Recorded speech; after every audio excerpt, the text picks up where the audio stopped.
Y'all ready to cook? All right, let's get it started. Sweet Savant Live. We're going to learn how to cook flank steak.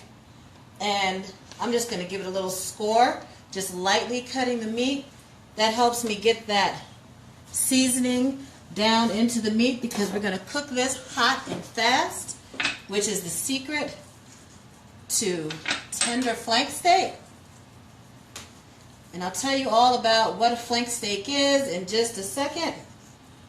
You see, when we cut these slits, we can rub the salt mixture way down into them to get the seasoning into the meat. Flank steak marinates well, but that takes a little extra time. If you come home on a weeknight, you want to get dinner on the table fast, flank steak is a good way to go. The griddle is nice and hot. So, if you notice with the flank steak, it's got lines going this way. That's the grain of the meat. You want to make sure when you cut your flank steak, you cut against the grain that way. And that's going to ensure that you have a really tender steak. And you want to cook it to about medium rare.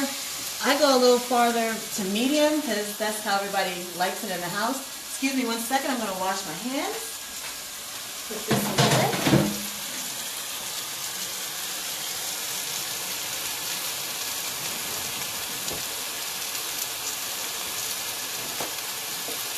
So flank steak is a cut of beef that comes from the abdominal area of the cow, and it's a hard-working piece of meat. It's a hard-working muscle, which is why you see these thick grains. It works hard so it can get a little tough.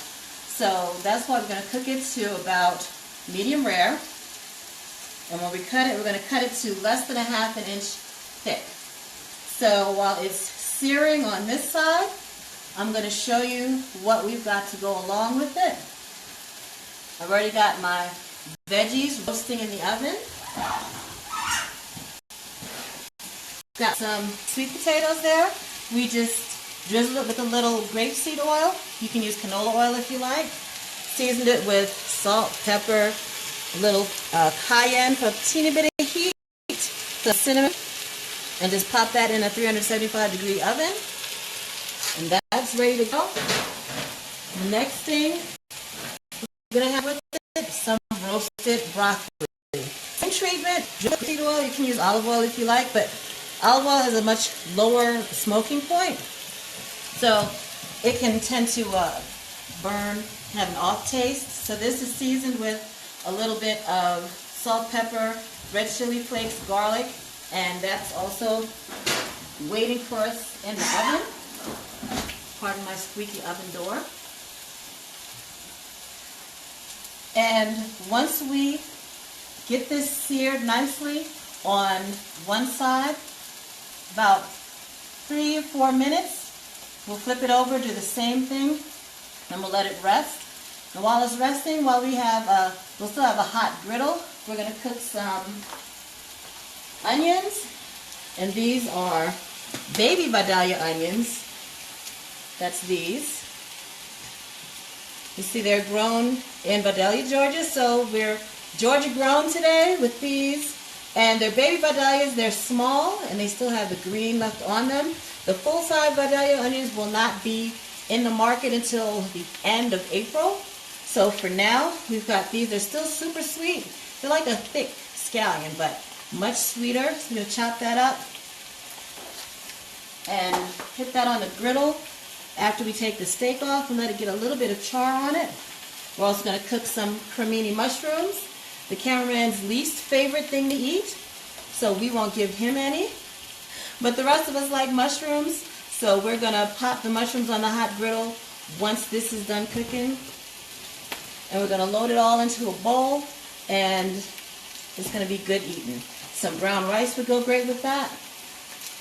Oh, I've got a good marinade recipe on my website. I'll put the link in the description for you. But if you want to marinate your flank steak, you can use a mixture of soy sauce, a little red wine vinegar, a little bit of brown sugar, maybe a little squeeze of lemon if you like, a little pepper, maybe some red chili flake, and let that sit in the refrigerator about 6 hours. You're going to take it out of the marinade, pat it dry, save the marinade because you can boil that for about 5 minutes to make a sauce.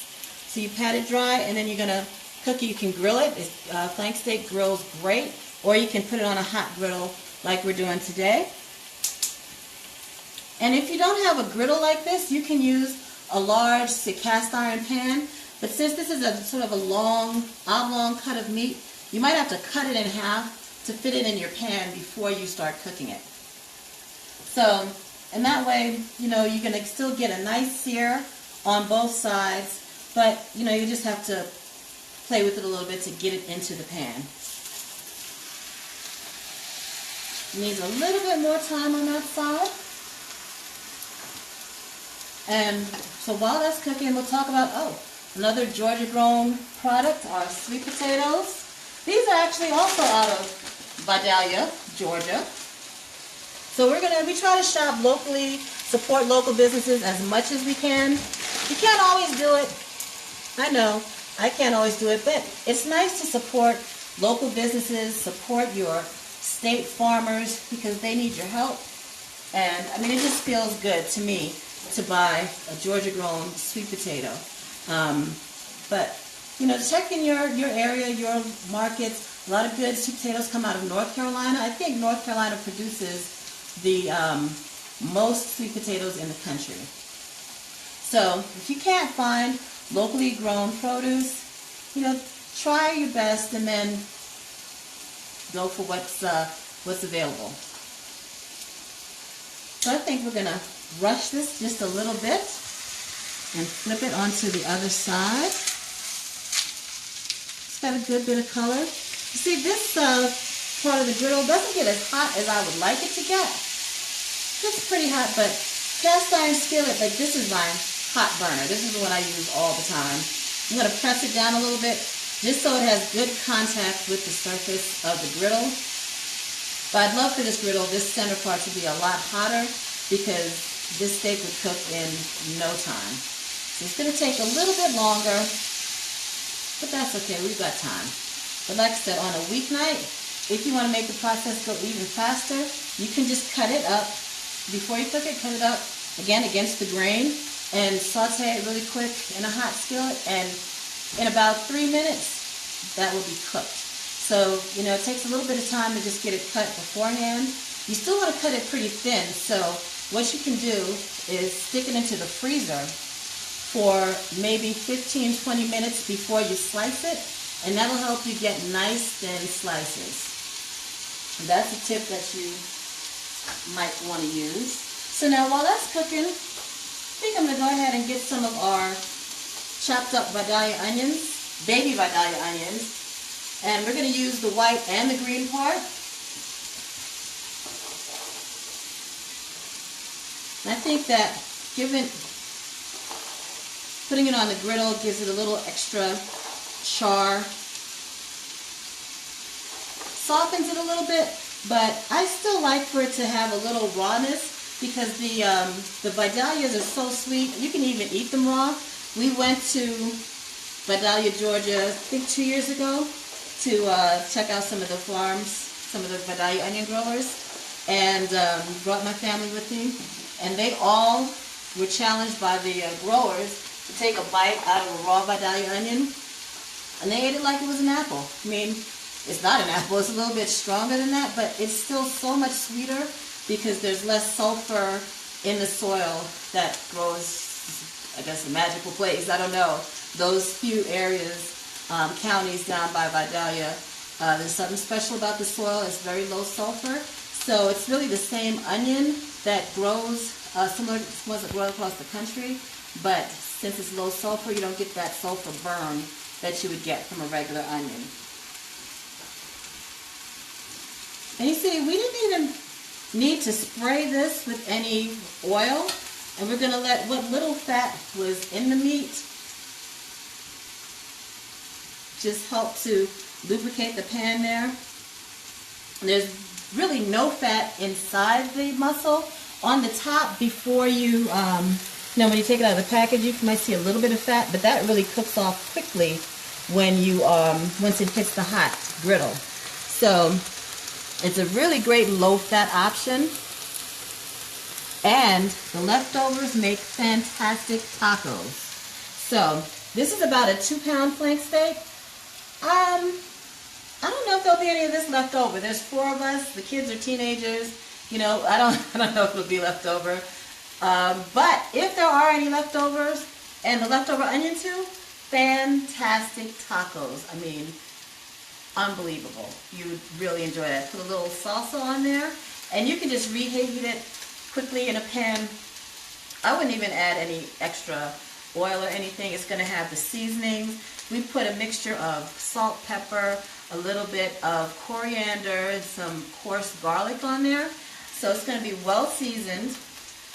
You lose a little bit of seasoning to the griddle itself, but that's the benefit of cooking the onions and then later the mushrooms on that same griddle, because it then gets the benefit of any seasonings that were left behind from the steak. So I'm going to grab my cutting board. Hang on a second.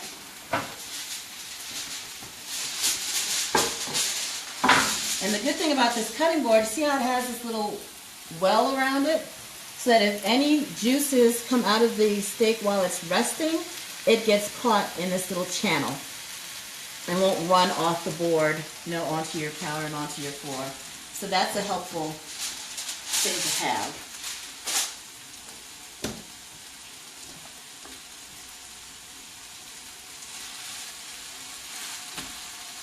See what it looks like. Actually, it looks pretty good. So I'm going to take that off, pop it onto the cutting board, and then we're going to tent it with a little foil just to hold the heat in.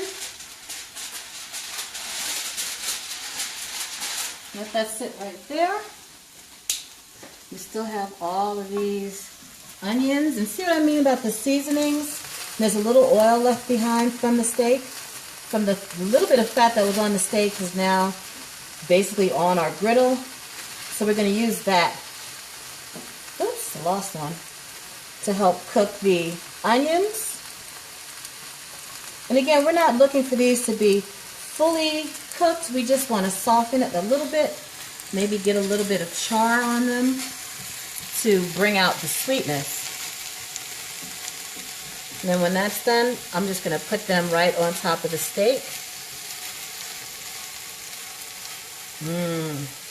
I'll tell you, there's nothing like charred onions. I think it's really the best part of any burger.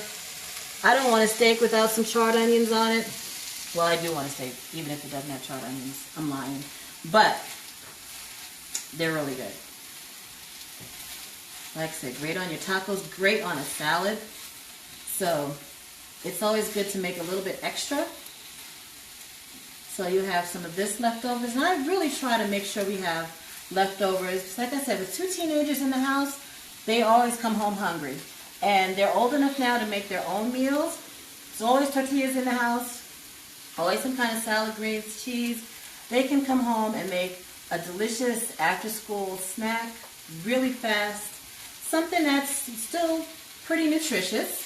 You know, it's some home-cooked meats and some vegetables. And everybody's happy. And I didn't have to do it for them. So, you know, you're going to give the kids the skills to be able to do this kind of thing. So when they're able to fly the coop in a couple of years, you know they can at least feed themselves some flank steak and charred onions. So I'm going to just move these onions on top of our flank steak.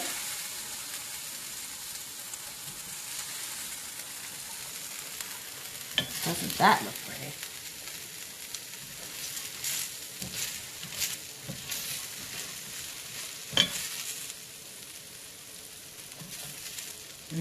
Oh, it smells so good. So I'm going to just clear off the rest of this. Then that's going to rest a little bit longer. And I'm going to actually put a little bit of oil on our griddle before I put the mushrooms on, because mushrooms are notorious for soaking up a lot of oil. And I'm going to use my misto, which, here, let me show you. I just fill it, you take the top off, you fill it with your own oil, and then you pump it to pressurize it.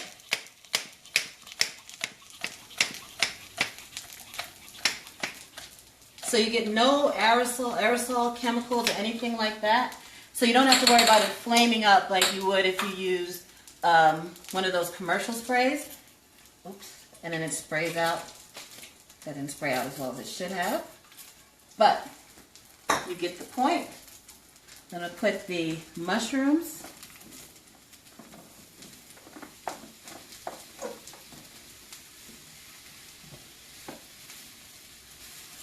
The mushrooms on there.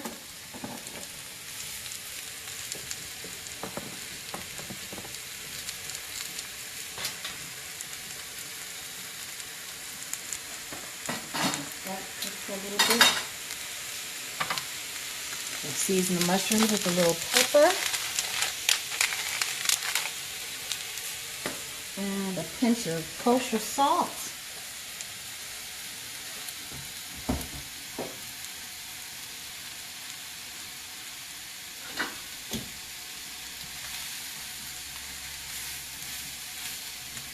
Let that go for a little bit. And our dinner is almost done. You want your flank steak to rest for 5 to 10 minutes. If you cut your flank steak as soon as you take it off of the griddle, all those juices will start to run out. You let it rest, the juices relax a little bit, and when you cut it, juices will stay in place. So you have the juices in your mouth instead of all over your cutting board. So, I mean, I know you're hungry. We're all hungry. We're ready to eat dinner. But you want to give it that, slow your roll. We're going to eat in a few minutes. You want to give it that extra 5 or 10 minutes to let the juices settle. It's so worth it. Like I said, you don't want the juices on the cutting board. You want them in your mouth. Now, this griddle doesn't get quite as hot as I would like it to, but that's okay. Just take us a few minutes longer. Since we have the griddle on, we might as well use the heat from that griddle and cook a few extra things. And these are cremini mushrooms, which, if you've seen the large portobello mushrooms, these are basically just a smaller version of that. If you let it go and get larger, it'll be very similar to a portobello mushroom. You'll just pay more for a portobello than you will for a cremini.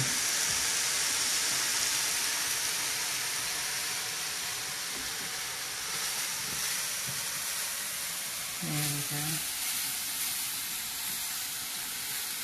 go. All right. Let that go. While that is doing its thing, I'm going to, I don't need this pan, I'm going to move this off to the side, excuse me. Need a little space to take out the roasted vegetables, those sweet potatoes. I'm going to just put them on the same plate, just because I don't want to take up so much space. Sweet potatoes. The roasted broccoli,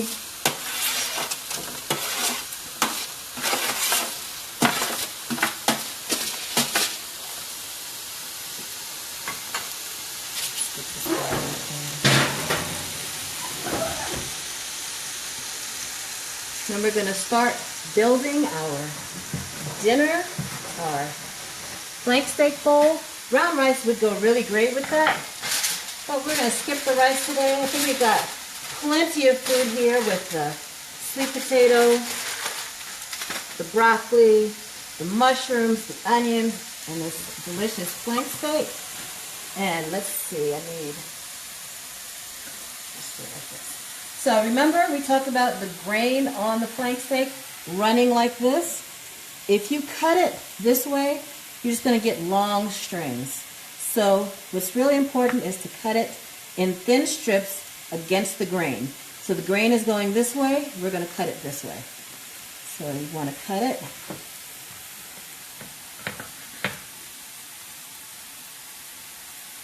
about 1/2 inch thick pieces. Like I said, my family likes it a little closer to medium than to rare. So, and then if anybody wants it more well done, you can always pop it right back onto the griddle.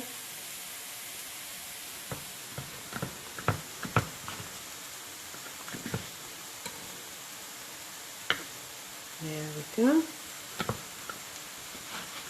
I'm going to start to build one of our delicious plates for dinner.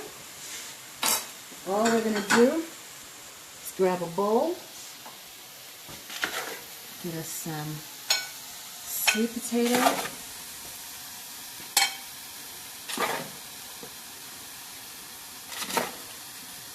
some broccoli in there. You know what would be good on this? An egg, if you're a hipster. Put an egg on everything. The egg would go great. Some whole wheat pasta would go great with that.